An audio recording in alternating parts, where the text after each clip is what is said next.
I feel like I learned intensely from all the people that I wrote about, and strange though this may sound, given how extreme their sexual lives are, I feel myself in a way speaking through their stories. But when you ask about which character I learned most from, felt most about, I guess I want to talk about Ron and Laura. Ron is an advertising executive. He creates and casts,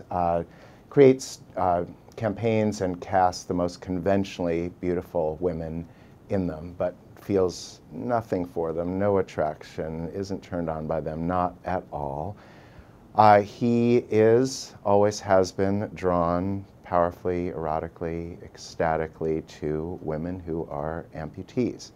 It's as though this kind of strange and complete substitution has occurred. For him, a missing limb is what breasts or any of the other typical body parts might be for most men.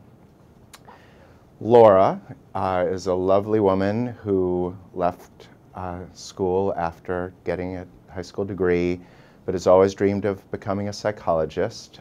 She's in a horrific car accident, loses both her legs up near her hips, meets Ron, they fall in love, and with him at her side, she goes back to school, gets her undergrad degree, gets a graduate degree, is now counseling the mentally ill, and with her as his muse, he leaves advertising and is now an art photographer, creating these really mesmerizing, erotically charged portraits of the disabled that I think really have the power to make us change the way we see. And so it's this story of sex and love and art that I feel incredibly lucky to have stumbled into. It raises all these questions along the way. How does Ron, how do any of us become who we are sexually?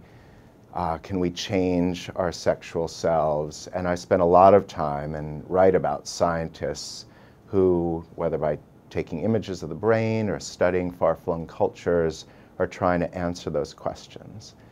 And then beyond those, I think maybe the most profound question, profound mystery, is about the relationship between the physical and the transcendent. And it's a kind of mystery that maybe Ron and Laura's story raises for some people in disturbing ways.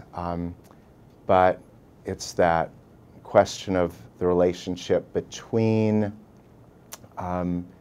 powerful lust and meaningful love, because in the end, no matter how unsettling we may see the beginnings of Ron and Laura's relationship, I think that's what they really have, is meaningful love.